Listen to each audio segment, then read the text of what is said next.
Un padre apartó la vista durante unos segundos, no durante horas, no durante una noche, no en mitad de una tormenta, solo unos segundos. Cuando volvió a mirar, su hijo de 8 años ya no estaba. Lo más inquietante no es que un niño se perdiera en un parque nacional. Eso, por desgracia, puede ocurrir. Lo inquietante es que ocurrió a plena luz del día, cerca de una zona visitada, en un lugar donde había carreteras, miradores, guardabosques, turistas, mapas y un sistema entero pensado para que la gente entrara, viera el paisaje y volviera a casa. Pero el niño no volvió, y lo extraño no terminó ahí, porque en los días siguientes lo buscaron más de 200 personas. Hubo helicópteros, hubo equipos con cuerdas revisando zonas peligrosas, hubo barridos durante días, después durante semanas, y aún así, el parque no devolvió nada, ni una prenda, ni una pista clara, ni una huella definitiva, ni una explicación que cerrara el caso. Solo quedó una pregunta imposible de quitarse de la cabeza. ¿Cómo puede desaparecer un niño en cuestión de segundos sin que nadie encuentre absolutamente nada? Esta es la historia de Samuel Boelke. Y para entender por qué sigue siendo tan difícil de aceptar, hay que empezar justo antes del momento en que todo se rompió. El 14 de octubre de 2006, Samuel estaba pasando el fin de semana con su padre, Kenneth. Sus padres se habían separado el año anterior y aquel plan no tenía nada de extraordinario. No era una expedición peligrosa, no era una ruta extrema, no era una aventura improvisada en un lugar desconocido. Era simplemente un padre pasando tiempo con su hijo. Fueron a los alrededores de Crater Lake, uno de los parques nacionales más conocidos de Estados Unidos. Un paisaje enorme, hermoso, pero también engañoso. Desde lejos parece abierto, limpio, incluso fácil de leer, pero basta con salir unos metros de la zona cómoda para que el terreno cambie. Roca volcánica, ceniza, pendientes, huecos, árboles, desniveles pequeños que, vistos desde arriba, no parecen importantes, pero allí abajo, sobre el terreno, cada metro puede ocultar otro metro. Sammy tenía 8 años. Y 8 años es una edad complicada para medir el peligro. Un niño de 8 años puede discutir, encapricharse, correr por delante, pensar que una pequeña negativa no tiene consecuencias. Puede entender que su padre le está llamando, pero no entender que unos segundos, solo en un paisaje así, pueden convertirse en algo irreversible. Y eso es exactamente lo que hace este caso tan incómodo. No empieza con un crimen evidente, no empieza con un extraño acercándose, no empieza con una escena de caos. Empieza con algo mucho más normal. Sammy encuentra una piedra amarillenta entre la roca y la ceniza volcánica. Se convence de que esa piedra puede ser valiosa, tal vez oro, tal vez algo importante. Para un adulto no significa nada. Para un niño, en ese momento, puede significarlo todo. Su padre le dice que es hora de volver. Sammy no quiere bajar, y aquí es donde la historia empieza a torcerse, no de golpe, sino de la forma más cruel. Con una decisión que en ese momento probablemente pareció pequeña. Kenneth baja hacia el coche pensando que Sammy lo seguirá enseguida. Solo unos metros, solo un momento, solo el tiempo suficiente para que el niño se canse de la piedra, del juego, de la pequeña batalla. Pero Sammy no baja, o al menos no baja como su padre esperaba. Cuando Kenneth vuelve a mirar, Sammy ya se ha movido. Está más adelante, como si siguiera jugando, como si todavía no hubiera peligro, como si todo aquello fuese una carrera breve entre padre e hijo. Sammy sube una pequeña elevación, corona la loma y desaparece al otro lado. Kenneth llega casi inmediatamente a ese mismo punto, y cuando mira al otro lado, no hay nadie. Ese es el instante que separa una escena familiar de una desaparición, porque una cosa es perder de vista a un niño durante unos segundos. Otra muy distinta es llegar al lugar exacto donde acabas de verlo desaparecer y encontrar vacío, sin gritos, sin ruido de caída, sin ramas moviéndose, sin pasos alejándose, sin una voz respondiendo. Nada. Y ese silencio es la parte que, años después, sigue pesando sobre el caso. Porque si Sammy hubiera seguido caminando por una ladera abierta, su padre debería haberlo visto. Si hubiera caído cerca, probablemente habría escuchado algo. Si hubiera corrido, habría dejado algún movimiento, algún sonido, alguna señal. Pero no hubo nada. Solo una loma, una ladera volcánica y un niño que, en cuestión de segundos, dejó de estar donde debía estar. Al principio, todavía había esperanza. Cuando una desaparición acaba de ocurrir, cada minuto parece recuperable.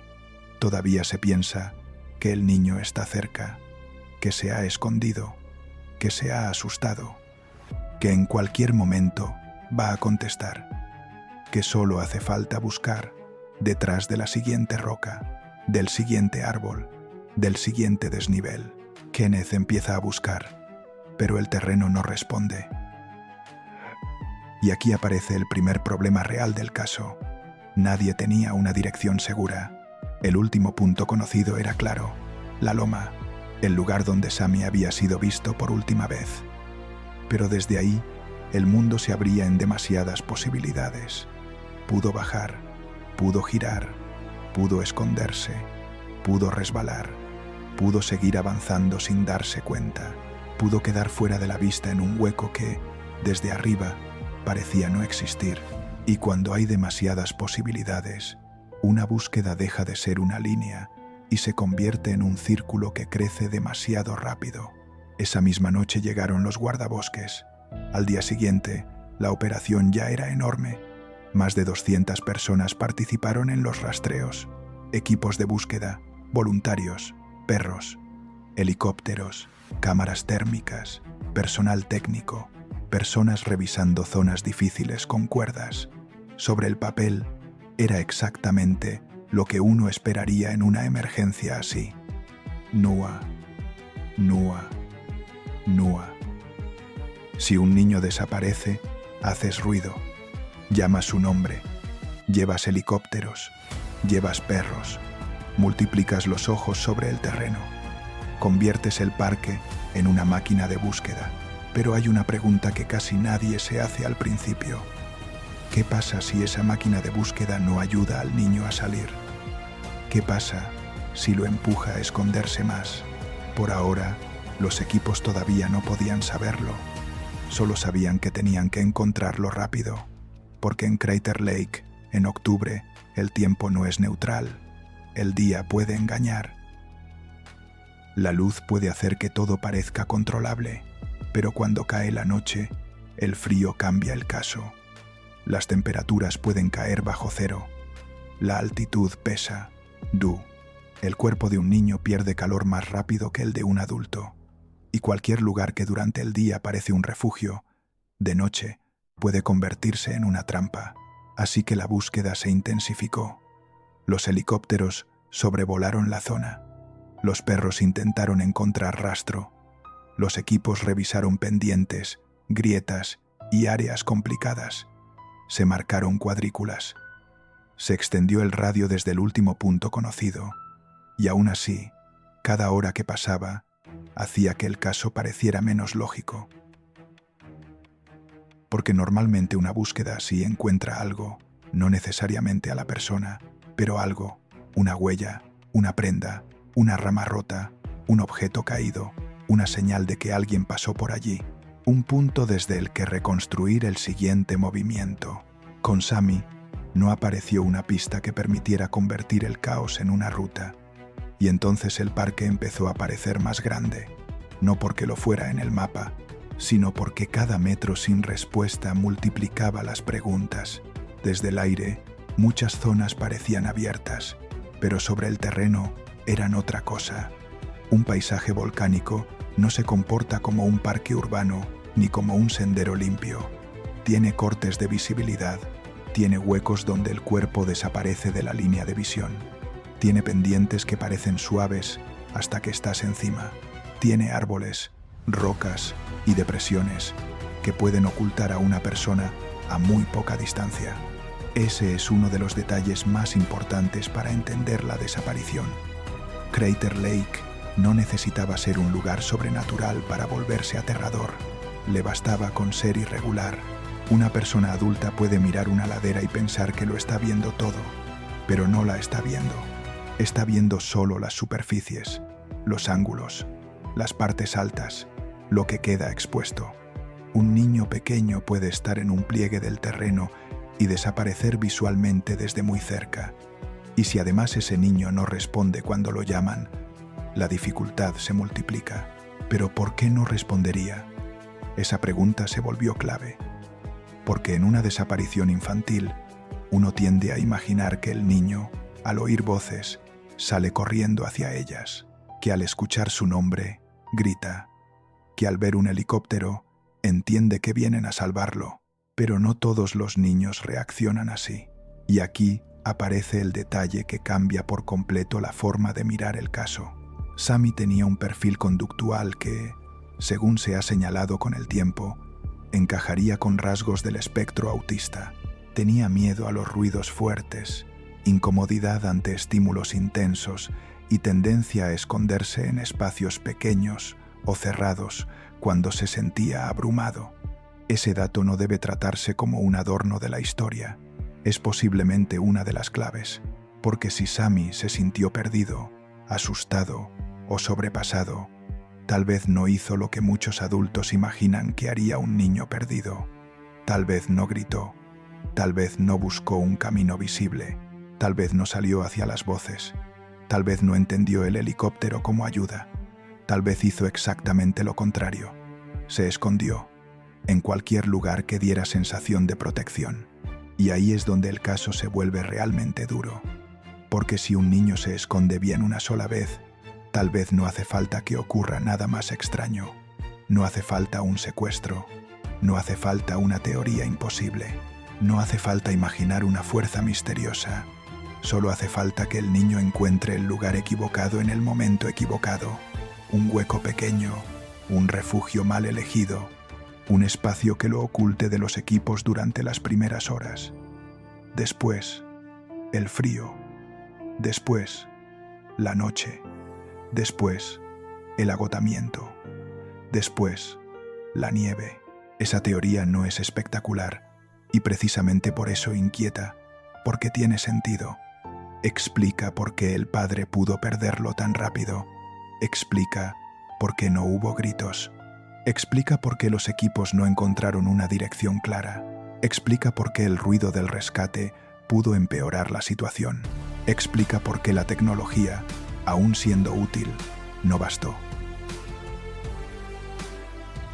Porque la tecnología tampoco es magia. Una cámara térmica puede detectar calor en muchas circunstancias, pero no ve a través de la roca, no atraviesa una cavidad profunda, no convierte un terreno irregular en transparente. Si un cuerpo pequeño está oculto bajo cobertura, dentro de un hueco o protegido por materiales que aíslan la señal térmica, el margen se reduce. Los perros tampoco resuelven todo. Necesitan olor, continuidad, condiciones que permitan seguir una historia invisible sobre el terreno. Pero en una zona volcánica, con viento, frío, movimiento de personas, equipos entrando y saliendo y horas pasando, ese relato puede romperse.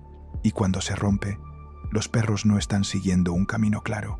Están intentando reconstruir algo que el propio entorno borra. Por eso este caso no se siente como una búsqueda mal hecha.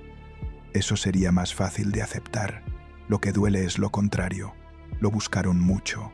Lo buscaron con recursos. Lo buscaron rápido. Lo buscaron durante días. Volvieron después. Revisaron zonas difíciles. Y aún así, nada. Esa es la contradicción central de Sammy Boelke. Cuanto más grande se hacía el operativo, más pequeño parecía él. Y cuanto más tiempo pasaba, más probable era que la respuesta ya estuviera en un lugar al que nadie había llegado a tiempo, o al que llegaron sin poder verlo. Hay casos donde el misterio crece porque faltan datos. Este crece porque los datos apuntan a una posibilidad insoportable. Sammy pudo haber estado cerca, no necesariamente a kilómetros, no necesariamente en un lugar remoto, quizá cerca del último punto conocido, quizá en una zona revisada, quizá en un hueco demasiado pequeño, demasiado oculto, demasiado bien integrado en el paisaje. Y esa idea es más perturbadora que cualquier leyenda, porque obliga a imaginar que la distancia entre la vida y la muerte pudo medirse en metros o en minutos. Con el paso de los días, la búsqueda intensiva fue perdiendo fuerza y finalmente la nieve cerró el paisaje.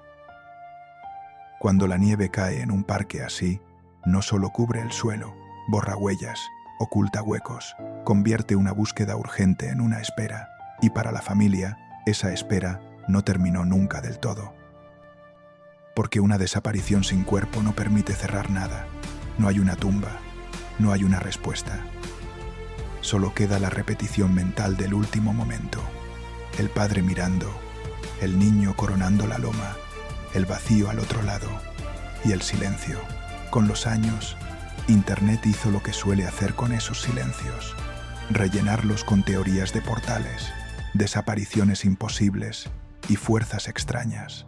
Pero lo más aterrador del caso de Sammy es que no necesita nada de eso. Crater Lake ya era suficiente. Es una trampa geológica y climática donde un solo error de cálculo puede separarte del rescate para siempre. Sammy desapareció en segundos. El operativo llegó rápido y aún así, a día de hoy, el silencio sigue intacto. Quizá nunca estuvo tan lejos como parecía. Quizá estuvo ahí mismo, oculto en el único punto donde nadie pudo verlo en el momento exacto. Y si eso es cierto, esta historia no trata de una fuerza paranormal.